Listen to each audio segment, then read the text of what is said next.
PSG Fan TV, bonsoir à tous, bonsoir à toi Miguel. Bonsoir Byron. Le Paris Saint-Germain termine bien la semaine avec une belle victoire, on va le dire, d'accord, face à Angers. Comment les as-tu trouvés? Alors le PSG, il reste sur leur standard habituel en championnat, à l'extérieur, notamment une très bonne première mi-temps. Un jeu assez fluide, beaucoup de combinaisons du trio offensif qui a été décisif. Asensio, Lee et Barcola. J'ai beaucoup aimé la prestation parisienne en première mi-temps. J'ai trouvé que ça circulait bien. Cependant, les passes, tu sais, au niveau de la vitesse, un peu molle. Mais là, c'est pour un peu chipoter, mais la première mi-temps, rien à dire. Quand tu mènes 4-0 à la mi-temps à l'extérieur, en plus Angers avait gagné à Monaco et il y a quelques semaines avait fait un nul chez les Rats, donc non, très bonne première mi-temps. Ah bah, tu l'as dit, Asensio qui met un triplé ce soir en passe décisive. Est-ce que tu peux me parler de Barcola qui pour moi avait fait, en tout cas termine bien la semaine, parce qu'il avait mal commencé.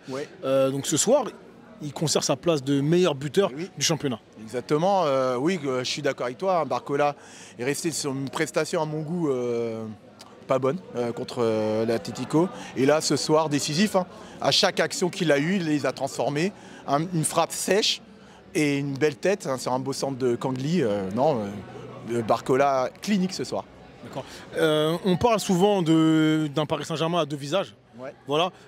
Qu'est-ce que tu peux dire sur ça? Et surtout, est-ce que selon toi, le Paris Saint-Germain a une identité de jeu aujourd'hui? Oui, une identité très claire définie par la philosophie de Luis Enrique. Possession, faire tourner la balle, tu sais, de faire droite à gauche, épuiser l'adversaire et surtout trouver des combinaisons pour trouver des centres, tu sais, comme on l'a vu en première mi-temps, des centres passent en retrait et c'est efficace. Il y a une vraie identité du PSG. On sait comment le PSG joue.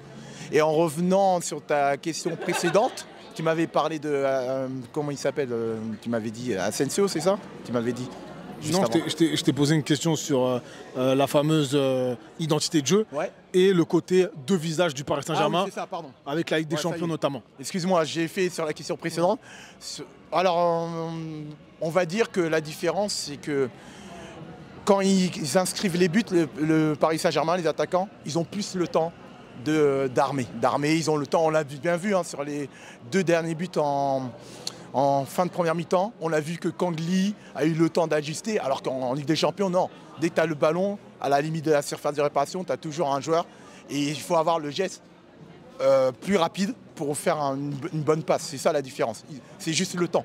Le temps, il faut être beaucoup plus réactif. C'est ça qu'il faut. Sinon, tu vois une équipe qui est pareille, qui reste dans cette même philosophie, donc de fatiguer l'adversaire, enchaîner les passes.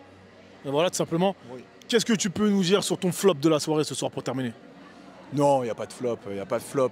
En fait, c'est juste. Ton top, si tu veux dire un top. Non, mais non, il n'y a pas de flop. C'est juste un peu de relâchement en deuxième mi-temps, les deux buts encaissés. Mais on ne peut pas dire un flop. Ou un moins bon parisien. Non, franchement, non, j'en vois pas. C'est très bien. J'en vois pas. Il y a eu un relâchement. En plus, Luis Enrique, il a fait tourner. C'est pas les joueurs qui jouent ensemble. Zaga est rentré, Mayulu a joué en première mi-temps, Doué est rentré. Il a fait. T'as aimé les rentrants? T'as aimé ce qu'ils ont proposé? Moi, j'ai bien aimé Kolo Muani. Même s'il n'a pas marqué, j'ai trouvé qu'il a été incisif. Zag, c'était pas mal aussi. J'ai trouvé que Zag a apporté, il ne s'est pas caché, il a apporté, il a failli marquer d'ailleurs. Il aurait dû donner pour Kolo Muani sur cette action-là. Non, pas de flop ce soir, non. Désiré Doué, je te parle des rentrants, parce que là, tu n'avais pas terminé, tu commençais. Exactement. Désiré Doué, bon, il était un peu timide, j'ai trouvé, mais on l'a vu en fin de match. Il a fait une belle percée. Et après, il avait décalé pour Kolo Muani. Kolo Muani a voulu servir Asensio, ça n'a pas fini sur un but. Non, pas de flop ce soir. Il faut vraiment être dur ce soir, sincèrement, il faut être dur. Merci à toi. Merci à toi, Byron. Bonne soirée à toi.